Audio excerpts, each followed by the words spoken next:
రానున్న రోజుల్లో విపత్తులు ఎక్కువ ఉంటాయి అంటున్నారు. ఎస్ ఎస్ అవమానకరమైన పరిస్థితి ఎక్కువగా ఎదుర్కొనే అవకాశాలు ఎక్కువగా ఉన్నాయి అని అంటున్నారు.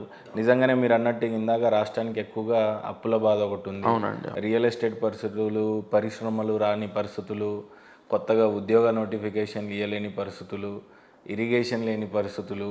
ఒకప్పుడు ఏదో ఒక ప్రాజెక్ట్ నడిచేది, ఇప్పుడు అలాంటి ఇరిగేషన్ లేదు. లేదంటే మూసీ ప్రాజెక్ట్ని స్టార్ట్ చేస్తానన్న సీఎం కేసీఆర్ మన రేవంత్ రెడ్డి గారేమో బడ్జెట్ ఇవ్వలేదు కేంద్రం అని చెప్పేసి అది కూడా ఎటుపోయిందో తెలియట్లేదు. లేదండి. ఇప్పుడు ఇది మీరు ఇప్పుడు మీరు అడిగే ప్రశ్నలన్నీ చూడండి. ఇప్పుడు ఆ గ్రహాల యొక్క ప్రభావం మీ నుంచే స్టార్ట్ అయినట్టుగా, ఆ నీడ పడ్డట్టుగా ఇప్పుడు అదే నేను అన్నది, నిందలు ఎక్కువైపోతాయి.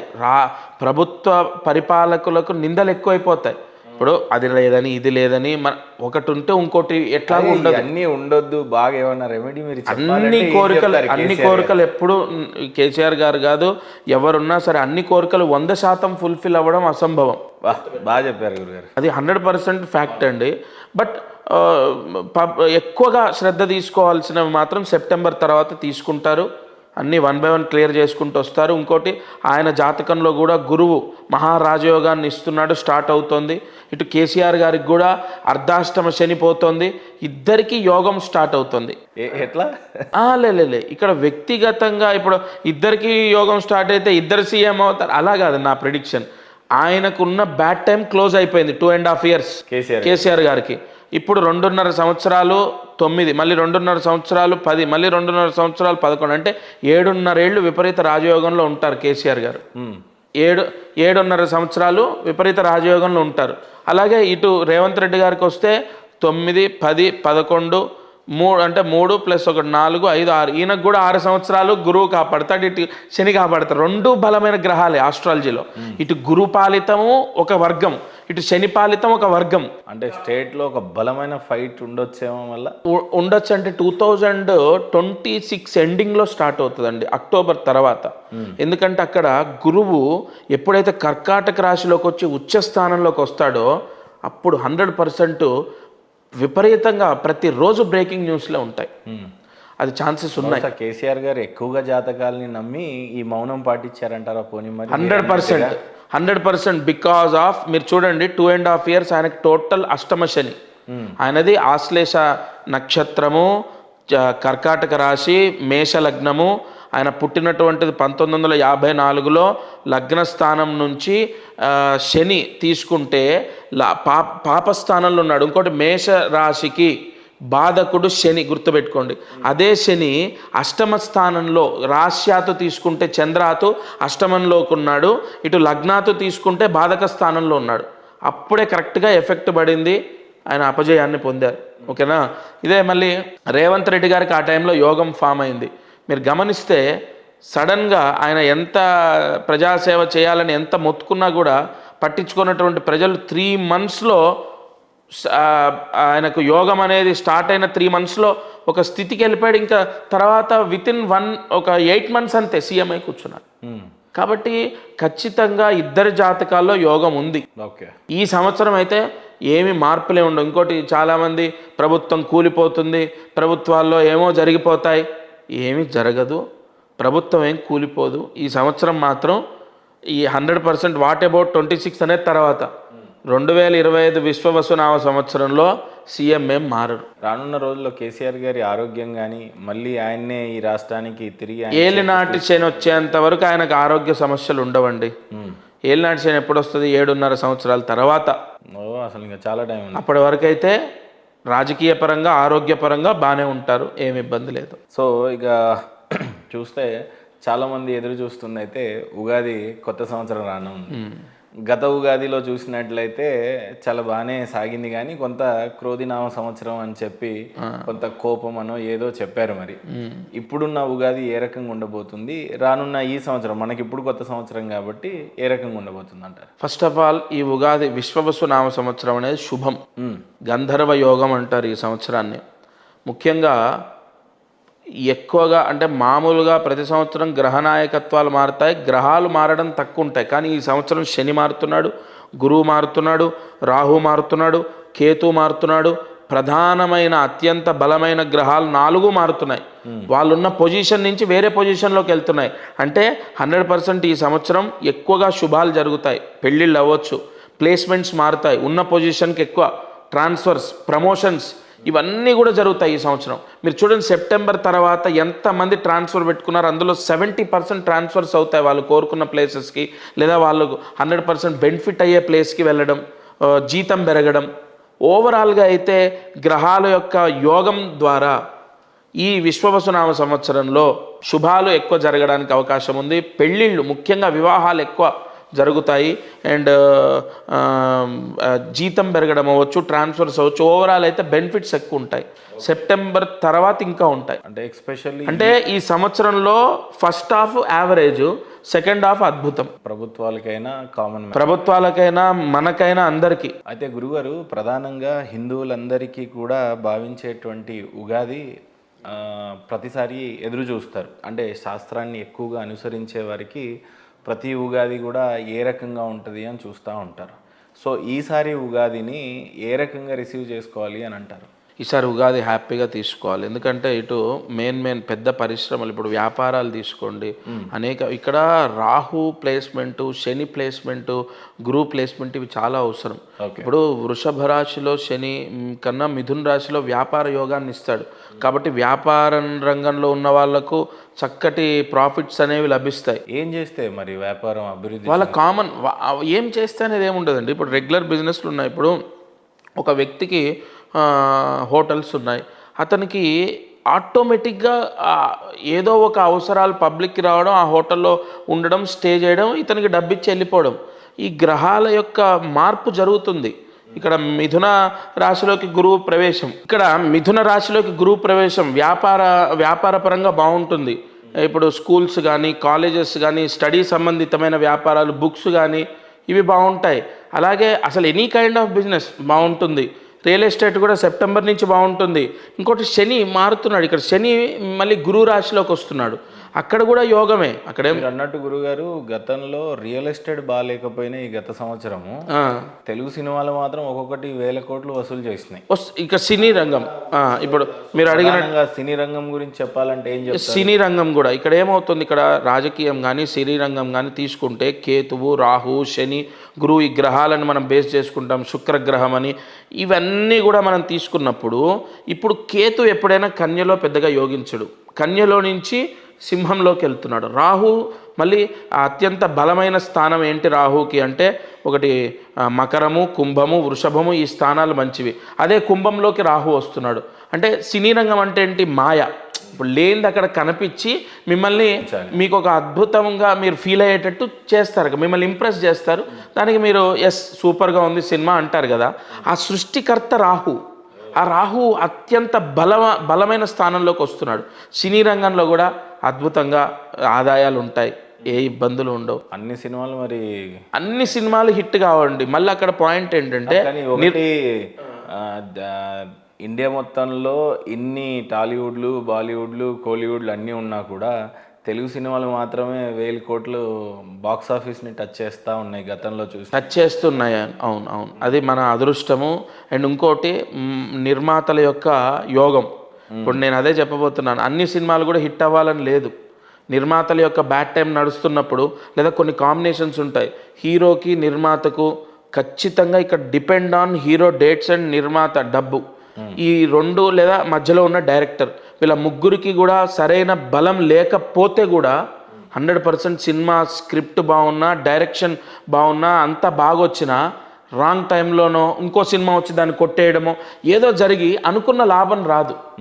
కొన్ని సినిమాలు మీరు ఎంత బిజీ టైంలో, ఇప్పుడు హనుమాన్ ఉంది, ఎంత బిజీ టైంలో పెద్ద పెద్ద సినిమాలు ఉన్నప్పటికీ కూడా అది హైలైట్ అయింది. అలా వాళ్ళ కాంబినేషన్ కూడా సక్సెస్ని ఇస్తుంది. అది కూడా జాతకంలో డిసైడ్ అయి ఉంటుంది. ఇప్పుడు మేము ఏం మాట్లాడినా గ్రహాలకు అన్వయించి మాట్లాడతాం.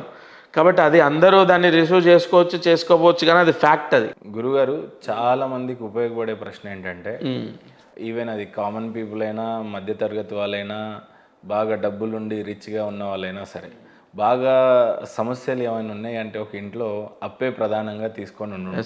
అవును. సో ఈ అప్పుల బాధ నుంచి వాళ్ళు విముక్తి పొందాలి అని అంటే వచ్చేటువంటి కొత్త సంవత్సరంలో ఏ రకంగా ఉంటే బాగుంటుంది, మీరు ఇచ్చే సలహాలు ఏంటి వాళ్ళకి? ఇప్పుడు ఒకటండి, ఆర్థిక సమస్యలు రావడానికి మన స్వయంకృతం ఉంటుంది, లేదా అమ్మాయి అబ్బాయి చదువులకు పెళ్ళిళ్ళకు అప్పు చేసేది ఉంటుంది, లేదా అనారోగ్య సమస్యల ద్వారా అప్పు చేసేది. ఇంకా దీనికి మించి ఉండవు. స్వయంకృతం అంటే వ్యసనాలు, రెండోది పిల్లల చదువులు పెళ్ళిళ్ళు, మూడోది లైక్ ఇల్లు గృహం గురించో లేదా ఇంకోటో స్వయంకృతం కాకుండా ఇంకోటి లైక్ అనారోగ్యాలు, వీటి వల్ల జరగచ్చు. కాబట్టి అది మనం ఆన్సర్ ఇవ్వడానికి ఈ సంవత్సరం బాగుంటుందని చెప్పగలుగుతాం, కానీ ఎగ్జాక్ట్గా పలానా రంగయ్య లేదా పలానా రామూర్తి గారు ఈ వ్యాపారం చేస్తున్నాడు, ఈ సంవత్సరం అప్పులన్నీ తీర్చుకొని 100% సేఫ్ జోన్లోకి వస్తాడన్నది వాళ్ళ వ్యక్తిగత జాతకం చూస్తేనే తెలుస్తుంది. అండ్ దానికి దగ్గర రెమెడీస్ ఎలా ఉంటాయంటే, ప్రతిదానికి హోమం చేయాలని ఏమి ఉండదు. ఒక క్షేత్రంలో పలానా నక్షత్రంలో నిద్ర చేస్తే ఒక దోషం పోతుంది. ఇప్పుడు ఒక వ్యక్తికి మాల్య దోషం ఉంది, ఆ దోషం వల్ల ఏమవుతుంది, ఏం చేసినా ఆ పని అక్కడే ఆగిపోతుంది. పలానా నక్షత్రంలో ఈ వ్యక్తి పలానా క్షేత్రంలో నిద్ర చేస్తే ఆ దోషం పోతుంది. ఆ పోయిన తర్వాత అంతా చేసిందంతా కలిసి వస్తుంది. ఇక్కడ కలిసి రావడానికి ఆ వ్యక్తి ఏం మారడు, కానీ ఇక్కడ మీరు ఈ పాయింట్ చాలా బలంగా గుర్తుపెట్టుకోవాలి. మనకు దైవ బలం ఉండి మనం చేసుకునే పూజలన్నీ ఎలా మనల్ని కాపాడుతాయంటే, మనకు కలిసేవాడు ఎదురొచ్చేవాడు ఖచ్చితంగా 100% మనకు వాడికి రుణం ఉండే వ్యక్తిని గ్రహస్థితి మన దగ్గర తీసుకొస్తుంది. 100% వాడి వల్ల మనకు లాభం జరుగుతుంది, మన దశ మారుతుంది. అంటే ఇక్కడ ఏ విషయం చెప్పాలంటే, ఈ ఆర్థిక సమస్యలు పోవాలి అంటే వాళ్ళ వ్యక్తిగత జాతకంలో యోగాన్ని మనం యాక్టివేట్ అయ్యేటట్టు చేయాలి. ఇందాక మీరు అన్నట్టు క్షేత్రంలో పడుకున్నా కూడా నిద్ర చేస్తే కొన్ని దోషాలు పోతాయి. అప్పుడు ఏమవుతుందంటే, తెల్లారి నుంచి ఇతను చేసే పని ఇతను చేస్తుంటాడు. మరి మేము ఇంట్లో పొద్దున్న లేచినే బాగా పూజలు చేస్తున్నాం, దేవుడితోనే బాగున్నాము అనుకునే వాళ్ళు ఉంటారు. కానీ ఇక్కడ క్షేత్రం అనేది నిజంగా మీరు అన్నట్టు, ఇప్పుడు వెంకటేశ్వర స్వామి ఉన్నారు, మీ స్టూడియో పక్కన ఉన్నారు, తిరుపతిలో ఉన్నారు. తేడా ఏముంది? అదే మంత్రాలు, అదే పూజ, అదే సుప్రభాతం. కానీ స్థాన బలం, యంత్ర బలం, అక్కడ తపస్సు ధారబోసారు ఋషులు. అక్కడికి వెళ్ళి ఏది కోరుకున్నా, అక్కడ అడుగుపెట్టి ఏది మనము అర్పించినా అది 10 మనకు రిటర్న్ వస్తుంది. అలాంటివి ఉంటాయి రహస్యాలు. అంతెందుకు, ఇప్పుడు మీరు చూడండి, ఇప్పుడు నిద్ర చేసి వచ్చాక వాడికి ఎలా కలిసి వస్తుందంటే, ఆటోమేటిక్గా వాడి పని వాడు చేసుకుంటాడు. ఎవరో ఫోన్ చేస్తారు, అన్న మీ వెహికల్స్ మా కంపెనీలో పెట్టాలనుకుంటున్నాము, మరి అవకాశం ఉందా? సడన్గా మా వాళ్ళకు పెట్టిన అతను వాళ్ళ ఫాదర్ చనిపోయింది, వాడు అన్న అమ్మేసి వెళ్ళిపోతుండంట అని కాల్ వస్తాయి. ఇది జరిగినదే చెప్తున్నా. అంటే యాదయ్య అని చెప్పేసి అతనికి ఉన్నాయి, DCMలు ఉన్నాయి, అండ్ ఇవి వాటిని ఏమంటారు, JCPలు ఉన్నాయి. టోటల్ మైనస్లోకి వెళ్ళిపోతే, నేను ఒక అతని జాతకం time of birth, date of birth కరెక్ట్గా లేకపోతే ఆధార్ కార్డు తీస్తుంటే అది చెల్లదని వేలిముద్రలు, నేను నాడీ కోర్స్ చేశాను, ఆ వేలిముద్రల ఆధారంగా కొన్ని లక్ష్మీ యోగ చక్రాల ద్వారా నేను అతనికి ఒక పలానా నక్షత్రంలో నిద్ర చేయని చెప్పాను. ఆయన జీవితంలో జరిగిందే మీకు ఇక్కడ అప్లై చేశాను. ఎవరో రెగ్యులర్గా ఉన్న వాళ్ళు 2.5 లక్షలు ఫర్ మంత్ కంపెనీ నుంచి వస్తుంది, ఆయన చనిపోతే వాళ్ళ అబ్బాయి మెయింటైన్ చేయలేడు, ఇతనికి ఆ యోగం పట్టింది, కాంట్రాక్ట్ వచ్చేసింది. అప్ టు దాదాపు 9 ఏళ్ళు. అంటే ఇక్కడ ఎంత పెద్ద బిజినెస్ మ్యాన్ అయినా ఎవరైనా ఎంత బిజీగా ఉన్నా క్షేత్రాలను సందర్శించడం వల్ల, నాట్ ఓన్లీ క్షేత్రం అండి, క్షేత్రం వల్ల ఉంటుంది, కొన్ని దానాల వల్ల ఉంటాయి. ఇప్పుడు పలానా స్వాతి నక్షత్రంలో పెసర్లు దానం చేస్తే చదువులో యోగం తెలుసా? మళ్ళీ ఏ నక్షత్రం వాళ్ళు చేయాలి? అశ్విని నక్షత్రం వాళ్ళు చేయాలి. ఇటువంటి రహస్యాలు ఉంటాయి, వాటిని అప్లై చేయాలి. అందరూ మహేందరు నేను అందరం వెళ్ళి పెసర్లు దానం చేస్తే IAS IPS అలా కాదు. అశ్విని నక్షత్రం వాళ్ళు స్వాతి నక్షత్రంలో పెసర్లు దానం చేయాలి. అంటే ఈ రకంగా ఈ ఫార్ములాస్ తెలుసుకోవాలి, కానీ ఈ జాతకాలు అవి ఇవి అని వితండవాదం చేసుకుంటూ కూర్చుంటే ఇంకా దరిద్రుడు అనుకో, టైం వేస్టే అండి, టైం వేస్ట్. ఇంకోటి, నాట్ ఓన్లీ జాతకం అండి, ఇప్పుడు IAS అవ్వాలంటే పెసర్లు దానం చేస్తే అవుతారా? అన్నీ అయిపోయిన అంటే నువ్వు చదువుకోవాలి, నీ శ్రద్ధ ఉండాలి, లాస్ట్లో ఇంటర్వ్యూ జరిగాక నువ్వు SR నో అన్నది ఫైనల్ అవుతుంది, లేదా CAకి సంబంధించి ఫైనల్ ఎగ్జామ్ ఉంటుంది. అలా నీకు ఫైనల్ జడ్జిమెంట్ అయ్యేది భగవంతుడి చేతిలోనే ఉంటుంది. నీ జీవితం ఆయన భిక్ష, అక్కడ ఈ పుణ్యం అంతా అప్లై అవుతుంది. ఫలానా ఇంటర్వ్యూలో నువ్వు సెలెక్ట్ అవుతావు చూడు, ఎదుటివాడు కూడా మిషన్ ఏం కాదు, మనిషే కదండి. అతన్ని నువ్వు ఇంప్రెస్ చేస్తేనే కదా అతను నీకు 100% మార్కులు వేసేది. అతన్ని ఇంప్రెస్ అయ్యేటట్టుగా నీకు అన్నీ, ఇప్పుడు మీరు అడిగిన దాంట్లో నాకు అన్నీ గుర్తొస్తాయా? అన్నీ గుర్తురావు.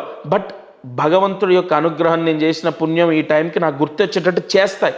అప్పుడు అవి ఇంటర్వ్యూలో మనం అప్లై చేస్తాం, పాస్ అయిపోతాం. అయితే ఇప్పుడు ఫైనల్గా అప్పు బాధలో ఉన్న వాళ్ళకి అప్పు చేయాలనుకున్నటువంటి విషయాలు ఇంకా హైలైట్గా చెప్పాలంటే ఏం చెప్తారు? హైలైట్స్ టక్.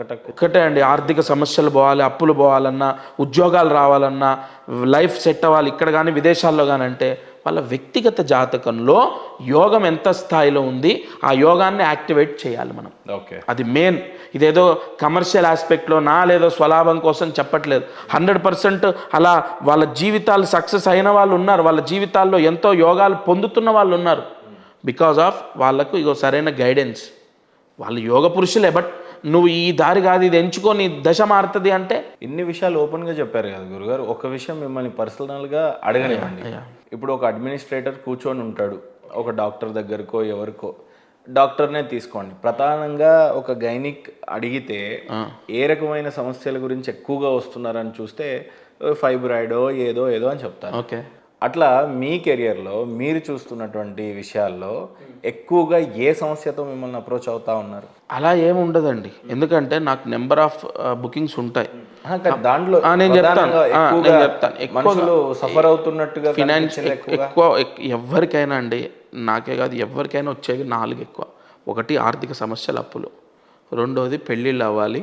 మూడోది చదువులు, ఉద్యోగాలు. ఆరోగ్యం గురించి లాస్ట్కి అడుగుతారు, ఎందుకంటే ఆరోగ్యం అన్న నొప్పి కన్నా పక్కనుండే ఈ బాధలు ఎక్కువ పబ్లిక్కి.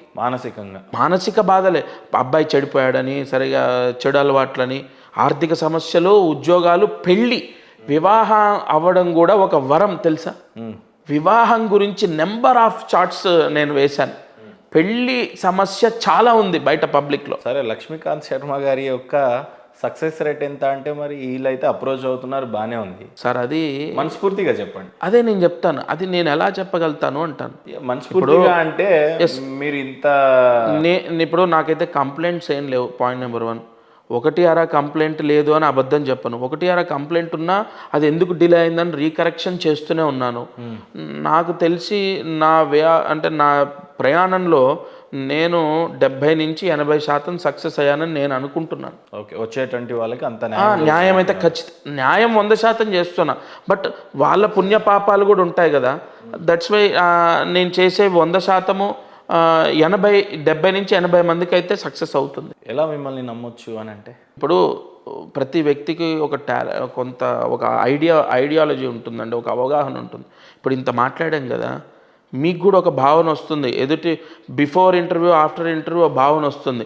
ఇక్కడ అత్యంత అంటే క్వశ్చన్ చేసే వ్యక్తినే నేను ఇంప్రెస్ చేస్తే నన్ను నమ్మొచ్చండి. ఎందుకంటే మీరేంటి, మీ ఆలోచన ఏంటి, మీరు దేవుణ్ణి ఎంత నమ్ముతారు నాకు తెలుసు.